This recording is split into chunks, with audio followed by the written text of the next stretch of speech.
છે અને એની સાથે સાથે જે છે એક ટેરિફ બાદ જે છે ટ્રમ્પને જવાબી જે અપડેટ્સ આવતી જોઈ રહ્યા છે કેનેડા તરફથી, ચાઇના તરફથી, આ બધું પણ એક ફોકસ બનાવી રહ્યું છે. એશિયા ઓલમોસ્ટ એક મિક્સ્ડ ક્યુઝ હાલ આપણને મળી રહ્યા છે. આ બધા સેટઅપ તમે કઈ રીતે જોઈ રહ્યા છો ગ્લોબલ ફ્રન્ટ? Good morning.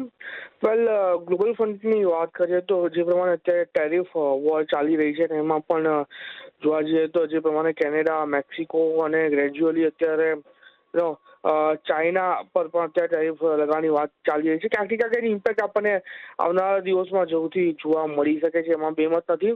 અને આ ક્યાં જઈને અટકશે એ જોવાનું અત્યારે આપણી માટે મેઇન છે, કેમ કે આ ટેરિફ વોરના લીધે ઘણા બધા માર્કેટમાં આપણને કરેક્શન જોવા મળેલા છે, હાઈ વોલેટિલિટી જોવા મળેલી છે. એવું નથી, આપણે ખાલી ડાઉ જોન્સની પણ વાત કરીએ તો ડાઉ જોન્સમાં પણ આપણને છેલ્લા 2 દિવસમાં કડાકો જોવા મળેલો છે.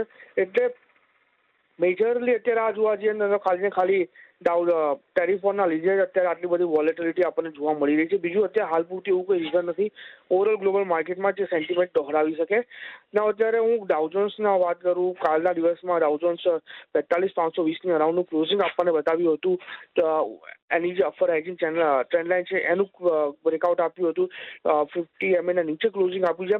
તો ચાન્સીસ અત્યારે એવા છે કે જો આ લેવલ પર સસ્ટેન થાય છે તો ફર્ધર ઘટાડો પણ જોવા મળી શકે છે. અને નીચે 41,850 સુધીના પણ લેવલ છે ડાઉ જોન્સ ઇન્ડસ્ટ્રીયલ એવરેજ જે આપણને બતાવી શકે. તો ઓવરઓલ વ્યૂ અત્યારે જે બની રહ્યો છે ટોટલી નેગેટિવ સાઇડનો જ બની રહ્યો છે because of this tariff war. અને જે પ્રમાણે ક્લોઝિંગ આપણે ડાઉ જોન્સમાં જોવા મળ્યા છે અને નાસ્ડેકમાં જોવા મળ્યા છે એના બેઝ પર ફર્ધર ઘટાડો પણ આપણને આ લેવલ પર જોવા મળી શકે. જી, તો એક સેટઅપ ગ્લોબલ નેગેટિવ વ્યૂઝ પણ એક જોઈ રહ્યા છે ને હજુ આગળ પણ ટેરિફ વોર જ્યાં સુધી ચાલુ છે તો આપણને ગ્લોબલ માર્કેટ્સમાં પણ એક હજુ પણ નીચલા લેવલ્સ ઘટાડો બતાવી શકે છે. ત્યારબાદ કુનાલ, એફઆઈએસ અને ડીઆઈએસના ફિગર્સ થોડા જોઈ લઈએ. ગઈકાલ માટે 3,405 કરોડનું સેલિંગ કર્યું છે એફઆઈએસે કેશમાં, તો સામે ડીઆઈએસ 4,851 કરોડ ખરીદ્યા છે. પરંતુ એફઆઈએસ તો સતત નેગેટિવ છે જ. ઇન્ડેક્સમાં પણ 36 કરોડનું નાનું એવું પરંતુ એક સેલિંગ ફિગર છે. સ્ટોક ફ્યુચર્સમાં 2,763 કરોડ ખરીદ્યા છે. કઈ રીતે ઓવરઓલ જોઈ રહ્યા છો? કારણ કે એફઆઈએસ અગર ડોમેસ્ટિક ક્યુઝ જોઈએ, જે રીતે ગ્લોબલમાં ટેરિફ વોરની ચિંતા છે તો એક સ્થાનિક માર્કેટ માટે એફઆઈએસનું સતત જે વેચવાલી છે એક ચિંતા છે. આપનો વ્યૂ લઈએ. સાચું કીધું, ગ્લોબલ લેવલ પર ટેરિફ વોર છે તો ડોમેસ્ટિક લેવલ પર એફઆઈઆઈ છે જેને સેન્ટિમેન્ટ નેગેટિવ કરીને રાખ્યું છે. એક ટાઈમ એવો હતો જ્યારે આપણે કહેતા હતા કે એફઆઈઆઈની અત્યારે હવે આપણા માર્કેટને કોઈ જરૂર નથી, કેમ કે એફઆઈઆઈ ના પણ આવે તો પણ રિટેલ પાર્ટિસિપન્ટ એટલું બધું છે કે માર્કેટને અહીંથી ઉપર લઈ જઈ શકે છે. પણ એ ખાલી હવામાં થયેલી વાતો હતી, કેમ કે અત્યારે નો ડાઉટ રિટેલ પાર્ટિસિપેશન માર્કેટમાં આવે છે મહિને દારે, નહીં તો 12,000 થી 15,000 કરોડના એસઆઈપી માર્કેટમાં આવે છે, ઇન્ફ્લો આવે છે. નો ડાઉટ ઘણી એસઆઈપી અત્યારે બંધ પણ થઈ છે because of negative sentiment. But એક વસ્તુ માનવાની રહી છે કે એફઆઈઆઈ જ્યાંથી એક્ઝિટ કરવાનું ચાલુ કર્યું છે ત્યારથી આપણને ઓવરઓલ માર્કેટમાં મંદી જોવા મળી રહી છે. કાલના દિવસમાં 3,500 કરોડનું કેશ શોર્ટિંગ છે, કેશમાં સેલ કરીને ગયા છે. હવે ડીઆઈની વાત કરીએ તો 4,900 કરોડનું બાઇંગ પણ કરેલું છે. એમ જોવા જઈએ તો પોઝિટિવ સેન્ટિમેન્ટ ક્રિએટ થવું જોઈએ આ લેવલ પર, તો મને અત્યારે હજુ સુધી એ વસ્તુ જોવા નથી મળી માર્કેટમાં. અને જે પ્રમાણે અત્યારના ડેટા સજેસ્ટ કરી રહ્યા છે મને લાગે છે કે હજુ પણ એફઆઈઆઈ સેલિંગ કરીને ચાલી શકે છે. જ્યાં સુધી ટેક્સને લઈને અમુક ક્લેરિફિકેશન એફઆઈઆઈને અહીંયાથી નથી મળતા ત્યાં સુધી, અને ખાસ કરીને એલટીસીજીને લઈને કોઈ ક્લેરિફિકેશન ગવર્મેન્ટ લઈને નથી આવતી ત્યાં સુધી. જી, તો એક વ્યૂ જોઈ રહ્યા છીએ હાલ એફઆઈએસ અને ડીઆઈએસના ફ્રન્ટ પર. કુનાલ, નિફ્ટીની સ્ટ્રેટેજી બનાવીએ એ પહેલાં એક વ્યૂ જે ગઈકાલે એક મોટું ડેવલપમેન્ટ આપણને આફ્ટર માર્કેટ જે જોવા મળ્યું છે, એનએસસીએ F&Oની એક્સપાયરીમાં જે એક બદલાવ કર્યો છે એના પર એક વ્યૂ લઈએ. કારણ કે હવે ગુરુવારને બદલે સોમવારે નિફ્ટીની સાપ્તાહિક એક્સપાયરી હશે અને જે મહિનાના છેલ્લા ગુરુવારે જે મંથલી એક્સપાયરી થતી હતી એ હવે મહિનાના છેલ્લા સોમવારે થતી આપણે દેખાશે ને 4 એપ્રિલથી જે છે આ બદલાવ આપણને એટલે આવનારી સિરીઝથી લાગુ થતું પણ દેખાશે. કઈ રીતે તમે જોઈ રહ્યા છો આની એક ઇમ્પેક્ટ F&O એક્સપાયરીમાં જે હવે ડે ચેન્જ કરતું આપણે જોઈ રહ્યા છીએ? વેલ, મને આ સ્ટેપ ઘણું ગમ્યું. કાલના દિવસમાં એક સર્ક્યુલર આવ્યું હતું અને જી, ફરી કનેક્ટ કરીએ. કુનાલ સાથે, પરંતુ એક મોટો બદલાવ ખાસ આજે આપણે એક ફોકસમાં રાખીશું, કારણ કે 4 એપ્રિલથી આ જે ચેન્જીસ છે બધા F&O કોન્ટ્રાક્ટની એક્સપાયરી ગુરુવારને બદલે હવે જે સોમવારે થવાની છે એ એક મોટો બદલાવ મહત્વનો રહેશે. એટલે વીકલી એક્સપાયરી ગુરુવારને બદલે સોમવારે અને મંથલી એક્સપાયરી પણ જે દર મહિનાના છેલ્લા ગુરુવારે આપણે જોતા હતા એ પણ હવે સોમવારે થતી આપણને દેખાશે, એટલે કે મહિનાના છેલ્લા સોમવારે. કુનાલ ફરી કનેક્ટ થઈ ગયા છે. કુનાલ, આપનો વ્યૂ. યસ ના, મને આ સ્ટેપ ઘણું ગમ્યું એકચ્યુઅલી એક્સચેન્જનું. કાલના દિવસમાં એક સર્ક્યુલર આવ્યું હતું અને it will be effective from 4 April જોવા જઈએ તો. જે થર્સડે એક્સપાયરી છે હવે મંડે થઈ જશે. અને એક વસ્તુ ઘણી સારી છે એક્સપાયરીને લઈને જે ચેન્જીસ કરેલા છે એમાં મારો જે મંતવ્ય છે એવો છે કે પહેલા થર્સડેની એક્સપાયરી હતી, પછી ફ્રાઇડેના તમે જ્યાં નવી પોઝિશન બનાવો તો તમારી પાસે 2 આઇડલ ડેઝ પડ્યા હોય છે, સેટરડે અને સન્ડે. અને આ 2 ડેઝમાં સપોઝ કોઈ બી એવી ઇમ્પેક્ટ માર્કેટમાં યા ગ્લોબલ લેવલ પર આવતી હોય છે તો એની ડાયરેક્ટ ઇમ્પેક્ટ તમને મંડેના જોવા મળતી હોય છે. અને એમાં તમારું વીક્સ 2% વધારે જો શૂટઅપ થઈ જતું હોય છે તો તમે જે કેરી કરીને ગયા છો પોઝિશન એમાં તમને મેજરલી લોસ પણ થતો જોવા મળતો હોય છે. એક વસ્તુ એક્સચેન્જની એ છે કે આજે 2 આઇડલ દિવસ જે પડ્યા છે એમાં જે વોલેટિલિટી ક્રિએટ થાય છે, વોલેટિલિટીને કપ કરવાનો મેઇન હેતુ અત્યારે આ સ્ટેપ પાછળ જોવા મળી રહ્યો છે અને જે અત્યારે માર્કેટ પાર્ટિસિપેન્ટ કરી રહ્યા છે. સો રિયલી વેલકમિંગ સ્ટેપ છે એક્સચેન્જનું કે થર્સડે વાળી મંડે કરી. નાવ હવે મંડેની એક્સપાયરી આવશે અને એના પછી એટલીસ્ટ તમારી પાસે બીજા સળંગ કોન્સ્ટન્ટ 4 દિવસ છે જ્યાં તમને પ્રીમિયમ શોર્ટ સાઇડમાં જો તમે કરીને જાઓ છો તો એટલીસ્ટ તમને ત્યાં સારો બેનિફિટ શોર્ટિંગનો થીટાડીકરનો જોવા મળી શકે છે ને એવી એક પ્રોબેબિલિટી સાથે, કેમ કે હવે કોઈ આઇડલ દિવસ તમારી એક્સપાયરીની વચ્ચે તમને નહીં નડે. જી, ડેફિનેટલી. તો ખાસ કરીને એક વ્યૂ જોઈ રહ્યા છે જ્યાં બદલાવ થઈ રહ્યો છે અને સોમવારે એક્સપાયરી થશે, કઈ રીતે એનો એક ફાયદો છે, તમારી પાસે કેટલા સેશન્સ રહે છે એ બધા પર આપણે એક વ્યૂ જાણ્યો. હવે વ્યૂ લઈએ નિફ્ટીની સ્ટ્રેટેજી. કુનાલ, આપણે બનાવીએ જે ગઈકાલે આપણને ક્લોઝ જોવા મળ્યું છે 22,082 પર સ્પોટમાં, એટલે રેકોર્ડ થયો છે. હિસ્ટોરિકલી જોવા જઈએ તો પહેલીવાર એવું થયું છે કે સતત 10 દિવસ નિફ્ટીએ નેગેટિવ ક્લોઝ આપણને આપ્યું છે.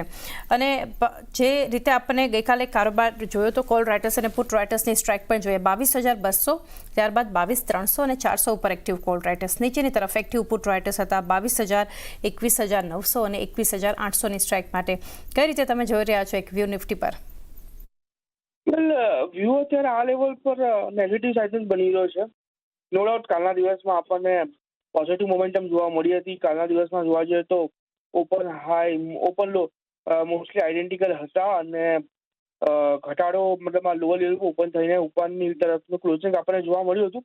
બટ હજુ બી ચાંદની જોવા જઈએ તો મારો જે વ્યૂ છે નેગેટિવ સાઇડનો થઈ રહ્યો છે. તમે જુઓ તો થ્રુઆઉટ સ્ટ્રાઇક પ્રાઇસ કોલ સાઇડમાં અત્યારે આપણને શોર્ટિંગ જોવા મળી રહી છે. પુટ સાઇડમાં અત્યારે આપણને ઇન ધ મનીમાં શોર્ટ કવરિંગ છે ને આઉટ ઓફ ધ મનીમાં નિયર મનીમાં લોંગ બિલ્ટઅપની પોઝિશન છે. એટલે મને એવું લાગે છે કે આજના દિવસમાં આપણને એક ઘટાડો જોવા મળી શકે છે જે પ્રમાણે ઓપ્શન ચેઇનના ડેટા ઇન્ડિકેટ કરી રહ્યા છે એના હિસાબે. અને ઓવરઓલ સેન્ટિમેન્ટમાં અત્યારે આ લેવલ પર નેગેટિવ થતું આપણને જોવા મળી રહ્યું છે. Even Gift Nifty no doubt 50-60 પણ અત્યારે પોઝિટિવ આપણને ઓપનિંગ બતાવી રહી છે. બટ મારો મંતવ્ય અત્યારે નેગેટિવ સાઇડનો જ છે ઓપ્શન ચેઇનને જોતા. તો અગર લેવલની વાત કરું તો કાલના દિવસમાં જે ક્લોઝિંગ આપણને જોવા મળ્યું છે 22,082નું, મને લાગે છે કે આજના દિવસમાં આપણને નીચેમાં 21,900 ને જો બ્રેક કરશે 21,800 સુધીમાં પણ લેવલ બતાવી શકે છે. અને ઉપરની તરફ હાલ પૂરતું જે રેઝિસ્ટન્સ આપણને જોવા મળી શકે છે એ છે 22,250નું. તો ઓવરઓલ વ્યૂ અત્યારે આ લેવલ પર ઓપ્શન ચેઇનને લઈને પ્લસ ચાર્ટને લઈને જે બની રહ્યો છે નેગેટિવ સાઇડનો બની રહ્યો છે. ઓકે, નેગેટિવ સાઇડ પર એક વ્યૂ 21,900, 21,800 સુધીના લેવલ્સ દેખાઈ શકે છે. ઉપર રેઝિસ્ટન્સ 22,250 નિફ્ટી માટે. નિફ્ટી બેંકની સ્ટ્રેટેજી બનાવીએ કુનાલ. હવે તો 48,245 ગઈકાલે 5% ઇન્ડેક્સમાં એક મજબૂતી જોઈ અને નિફ્ટીમાં ગઈકાલે જોઈએ તો જાન્યુઆરીનો એક લો હજુ સુધી પણ આપણને તૂટતો નથી દેખાડી રહ્યો. ને ગઈકાલના સેશનમાં SBI, HDFC bank, ICICI bank શરૂઆતથી જ આપણને ખરીદારી બતાવી હતી. કોલ રાઇટર્સની સ્ટ્રાઇક 48,500, ત્યારબાદ 800 અને 49,000 પર આપણને એક્ટિવ કોલ રાઇટર્સનો ઝોન જોવા મળ્યો. નીચેની તરફ એક્ટિવ પુટ રાઇટર્સ હતા 48,200, 48,000 અને 47,800ની સ્ટ્રાઇક માટે. તો હવે તમે કઈ રીતે એક વ્યૂ રાખી રહ્યા છો નિફ્ટી બેંક પર? કોન્ટ્રા વ્યૂ છે અહીંયા ટોટલી નિફ્ટી અને બેંક નિફ્ટી માટે. નિફ્ટીમાં જ્યાં આપણને ડાઉનસાઇડની મોમેન્ટમ જોવા મળી રહી છે, બેંક નિફ્ટીમાં પોઝિટિવ મોમેન્ટમ જોવા મળી રહી છે. બેંક નિફ્ટીમાં ઓપ્શનમાં જોવા જાઓ તો પુટ સાઇડ પર થ્રુઆઉટ સ્ટ્રાઇક પ્રાઇસ તમને અહીંયા શોર્ટિંગની મોમેન્ટમ જોવા મળી રહી છે. હવે કોલ સાઇડમાં તમે જુઓ તો થ્રુઆઉટ સ્ટ્રાઇક પ્રાઇસ તમને અહીંયા લોંગ બિલ્ટઅપની પોઝિશન જોવા મળી રહી છે. એટલું જ નથી, તમે જો બેંક નિફ્ટીના ડેલી ચાર્ટની વાત કરો તો કોન્સ્ટન્ટલી બેંક નિફ્ટી નીચે 47,850 પાસે સપોર્ટ લઈ રહી છે. પહેલા પણ 2 વખત સપોર્ટ લીધો હતો ને ત્યાંથી આપણને ઉપરના લેવલમાં 4 એવા લેવલ બતાવ્યા હતા up to the level of 50,640 સુધીના. તો બેંક નિફ્ટીમાં જે કોન્ટ્રા વ્યૂ બની રહ્યો છે એમાં એવું લાગી રહ્યું છે કે 47,850ના એસએલની સાથે અત્યારે જે પોઝિશન છે એ હોલ્ડ કરીને રખાય. અને ઇવન હું કહીશ કે નવી પોઝિશન જો બનાવી હોય તો બનાવીને બી ચાલી શકાય. 47,850ના એસએલની સાથે ટાર્ગેટની વાત કરીએ તો ઉપરમાં 48,600 જો બ્રેક કરે છે આપણે 49,000 સુધીના પણ લેવલ જોવા મળી શકે છે. તો બેંક નિફ્ટીમાં વ્યૂ અત્યારે પોઝિટિવ સાઇડનો બની રહ્યો છે.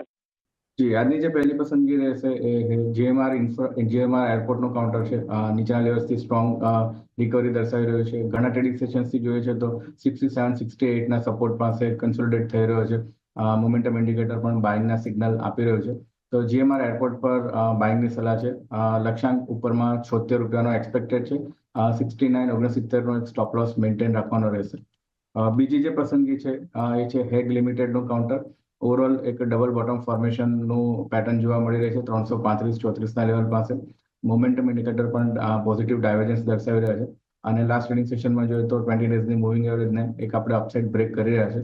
તો હેગ લિમિટેડમાં બાઇંગની સલાહ છે. 335નો સ્ટોપ લોસ રાખવાનો રહેશે અને લક્ષ્યાંક 395નો એક્સપેક્ટેડ છે. આપણો સૌથી પહેલો જે બાય કોલ છે હેગ HEG આપણો પહેલો બાય કોલ છે. એમાં આપણે જોશું તો ડાઉનવર્ડ ટ્રેન્ડ લાઇનનો એક બ્રેકઆઉટ આવતા આપણને ગઈકાલના સેશનમાં આવતા પણ જોવા મળ્યો. અમે અમારા ક્લાયન્ટને બી એકાઉન્ટ રિકમેન્ડ કરેલો છે. ઓવરઓલ જે હિસાબથી આપણે જોશું તો કાઉન્ટર ડાઉનસાઇડમાં એક બેઝ બનાવતો આપણને જોવા મળ્યો. છેલ્લા 4 અઠવાડિયાથી આપણે જોશું તો ડાઉનસાઇડમાં 335 થી 40 વચ્ચે કન્ટિન્યુઅસલી ટ્રેડ કરીને એક સારો એવો બાઇંગ આપણને ગઈકાલના સેશનમાં જનરેટ થતા પણ જોવા મળ્યું છે. ઓવરઓલ વોલ્યુમ બી આપણે જોશું છેલ્લા 3-4 દિવસના વોલ્યુમ બી ડિસન્ટ ફંડ એડિશન થતા પણ જોવા મળશે. ડાઉનસાઇડમાં 340ના સ્ટોપ લોસથી હું કહીશ કે લોંગની પોઝિશન ક્રિએટ કરવાની સલાહ રહેશે. અપસાઇડમાં 380ના ટાર્ગેટ મળશે.